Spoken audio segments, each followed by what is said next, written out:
रबी इश्रह ली सदरी व यस्सिर ली अमरी वाहलुल उक़दतम मिन लिसानी यफ़क़हू क़ौली। अस्सलामु अलैकुम, वेलकम, नमस्ते। और कैसे हैं आप सब लोग? दुआ करता हूं कि आप सब लोग खैरियत से होंगे। आज इंडिया बमुकाबला न्यूजीलैंड के तीसरे टेस्ट मैच के दूसरे दिन का खेल था और दूसरे दिन के बाद भी मैच जो है वो एक इंटरेस्टिंग सी सूरत हाल में दाखिल हो गया है। आप अंदाज़ा लगाइए, टेस्ट क्रिकेट इतनी एडवांस, इतनी फास्ट हो गई है कि हर मुल्क चाहता है कि दूसरे तीसरे दिन में टेस्ट मैच को जीत लिया जाए और टेस्ट मैच को ख़त्म किया जाए। आपने देखा होगा कि जो पाकिस्तान के मैचेस हुए बांग्लादेश के साथ, वो भी किस तरह से ख़त्म हुए, और जो मैचेस बांग्लादेश के इंडिया के साथ इंडिया में हुए वो भी जो है वो दो दो तीन तीन दिन के अंदर ख़त्म हुए। कोई मैच ऐसा नहीं है जो कि आपको आखिरी दिन में, बहुत कम है आजकल के दौर में ऐसे मैच हैं जो आपको आखिरी दिन में जाते हुए नज़र आ रहे हो। इसका मतलब ये है कि एक तेज़ क्रिकेट खेली जा रही है, एडवांस क्रिकेट, मॉडर्न क्रिकेट जो है ना वो टेस्ट क्रिकेट के अंदर भी उसको खेला जा रहा है। जैसा कि आपको पता है कि T20 में भी, ODI में भी और टेस्ट के अंदर भी जैज़ जिसे कहते हैं, बेसबॉल क्रिकेट जिसे कहते हैं, जैसे कि इंग्लैंड ने स्टार्ट की थी, और इंडिया में भी इंडिया के प्लेयर्स भी, और अगर न्यूजीलैंड के प्लेयर्स की भी बात करें तो वो भी इसी तरह की क्रिकेट हमें खेलते हुए नज़र आ रहे हैं। और यही वजह है कि इंडिया बामुकाबला न्यूजीलैंड का तीसरा टेस्ट मैच भी हमें तीसरे दिन के पहले ही सेशन में ख़त्म होता हुआ नज़र आ रहा है। अब कैसे नज़र आ रहा है, कौन सी टीम के जीतने के चांसेस हैं, किस टीम के, इंडिया और न्यूजीलैंड में से क्या इंडिया ये मैच जीतने की स्ट्रॉन्ग पोजीशन में है या न्यूजीलैंड किस तरह से कमबैक कर सकता है। थोड़ा सा नज़र डाल लेते हैं मैच की समरी पे कि किस तरह से न्यूजीलैंड ने अपनी पहली इनिंग्स के अंदर जो है बारी ली, और पहली इनिंग्स में न्यूजीलैंड ने 235 रन्स किए, और इस तरह से दूसरी इनिंग्स में न्यूजीलैंड अभी आज खेल के अख्ताम तक 171 for the loss of 9 wicket पे मौजूद, और न्यूजीलैंड की जो लीड है 143 रन्स की हो गई है। 263 रन जो है इंडिया ने अपनी पहली बारी में की थी, और उसमें जो शानदार बैटिंग की थी शुभमन गिल ने, बेहतरीन बैटिंग, और उसके साथ साथ शुभमन गिल के साथ ऋषभ पंत ने जिम्मेदाराना और जारहाना मतलब बैटिंग की, और उसके साथ साथ ही सेंचुरी करने में मैं समझता हूँ शुभमन गिल नाकाम रहे। और अगर शुभमन गिल की ही बात कर लें तो इस वक्त टॉप की एवरेज के साथ हमें बैटिंग करते हुए हमें टेस्ट मैचेस के अंदर वनडे की पोजीशन में नज़र आ रहे हैं। मेरा ये भी आप लोगों से सवाल है कि क्या BGT ट्रॉफी के अंदर भी शुभमन गिल हमें जो है वनडे पोजीशन पे खेलते हुए हमें नज़र आएंगे। और मेरे ख्याल में ऑस्ट्रेलिया के अंदर शुभमन गिल को ही वनडे पोजीशन पर, वन डाउन पोजीशन पर आकर बैटिंग करनी चाहिए, जिस तरह से वो 50 प्लस की एवरेज के साथ अपनी टीम को साथ लेके चल रहे हैं। तो मेरा ख्याल है कि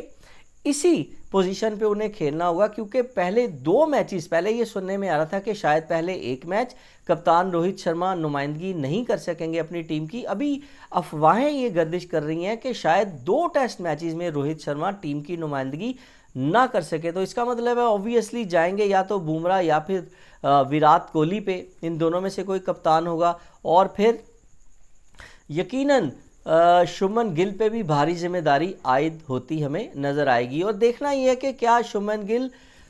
ऑस्ट्रेलिया की जो बाउंसी ट्रैक हैं, फास्ट विकेट हैं, उस पर अपने जौहर दिखाते हुए हमें नज़र आएंगे या नहीं। बाकी एक लंबी लाइन है, वैसे तो बैटिंग लाइनअप भारत की बड़ी स्ट्रॉन्ग है, लेकिन ऑस्ट्रेलिया में बैटिंग करना वो वाकई जुए शेर लाने के बराबर होता है। तो देखना यह है कि अभी जो ये वाला टेस्ट मैच है, इसके अभी तो खैर 3 दिन बाकी हैं, और 149 की जो लीड है वो हासिल कर लिया है 143 की लीड हासिल कर लिया है। 9 खिलाड़ी आउट हो गए हैं।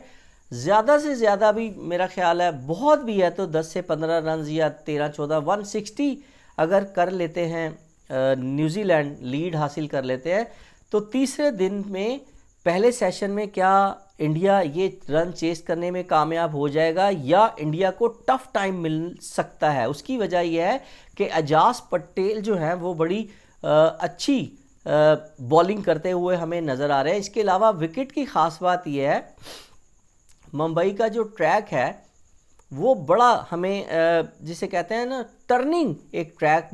बनाया गया है, और अच्छी खासी बॉल दोनों तरफ से जितने भी स्पिन बॉलर्स हैं उनको मदद मिली। आपने देखा कि ख़ास तौर पे जडेजा ने और इसके अलावा अश्विन ने बड़े बड़े लंबे जो है ना वो बॉल टर्न किए, ब्रेक किए और परेशान किए रखा। और दूसरी इनिंग्स में तो न्यूजीलैंड को बिल्कुल ही जो है ना वो टिकने का और जमने का मौका नहीं दिया। अब देखना ये है कि क्या न्यूजीलैंड के स्पिनर भी ये कारनामा सर अंजाम देने में कामयाब रहते हैं, क्या वो 150 तक का टोटल जो है वो डिफेंड करने में कामयाब हो पाएंगे, या फिर इंडिया की टीम कन्विंसिंग विक्ट्री जो है वो हासिल करने में कामयाब रहती है, या फिर डामाडोल ना हो जाए। क्योंकि इस पे जो एवरेज टोटल है इस विकेट के ऊपर दूसरी इनिंग्स में जो एवरेज टोटल है वो 128 है। तो 128 से तो ज़्यादा रन्स अभी न्यूजीलैंड ने बना लिए हैं, मतलब 143 रन्स तो बोर्ड पे लग गए हैं और एक विकेट अभी बाकी है। तो जितने भी रन्स ऐड होंगे तो ये मेरे ख्याल में मुश्किलात का सामना यकीनन करना पड़ सकता है। ये एक हकीकत है जो कि हमें फेस करनी कल पड़ सकती है, क्योंकि देखा आपने कि विराट कोहली किस तरह से आए, खेल रहे थे, सेट थे, 4 के स्कोर पे रन आउट होके जो है ना वो चले गए। यही क्रिकेट की ब्यूटी है कि कुछ पता नहीं लगता कि कौन सा खिलाड़ी कब लंबी इनिंग्स खेल दे और कौन सा बड़े नाम वाला खिलाड़ी भी जो है ना वो जल्दी आउट होके वापस चला जाए, या किस बॉलर को ज़्यादा जो है ना वो रन्स पड़ रहे होते हैं, कौन सा बॉलर ज़्यादा विकेटें हासिल करने में कामयाब हो जाता है। ये सारा कुछ मेहनत के साथ साथ डिपेंड करता है कि लक आपकी उन दिनों क्या काम कर रही है। तो देखना यह है कि जिस तरह इंडिया की टीम पिछले 2 मैचेस में ही ना सही बल्कि आपने देखा वुमेन की इंडिया की टीम भी, और इसके अलावा इमर्जिंग एशिया कप में जो इंडिया की टीम थी, इसके अलावा जो अभी हांगकांग की वो एक चल रही है चैंपियनशिप, वहाँ भी इंडिया की टीम हमें 2 मरतबा हारते हुए। तो मुसलसल अगर पिछले कोई 15 से 20 दिन की बात की जाए तो इंडिया की टीम हमें हर मतलब उस पे फॉर्मेट पे हारते हुए हमें नज़र आ रही है। लेकिन जाहिर है ये टाइम जो है ना वो चेंज होता रहता है, टाइम आता है, बैड पैचेस टीम्स पे भी आते हैं, प्लेयर्स के भी ऊपर आते हैं और ये चेंज हो ही जाते हैं। तो देखना ये कि कल का दिन क्या वाकई ऐसा साबित हो सकता है कि इंडिया की टीम इस चीज़ को चेंज करके और ये मैच जीत के सीरीज़ 2-1 करके कम से कम सीरीज़ जो है ना वो मतलब वाइट वॉश तो बिल्कुल ही नहीं होना चाहिए, 2-1 सीरीज़ और आखिरी मैच जीत के साथ आप जो है ना वो जाएंगे 22 नवंबर को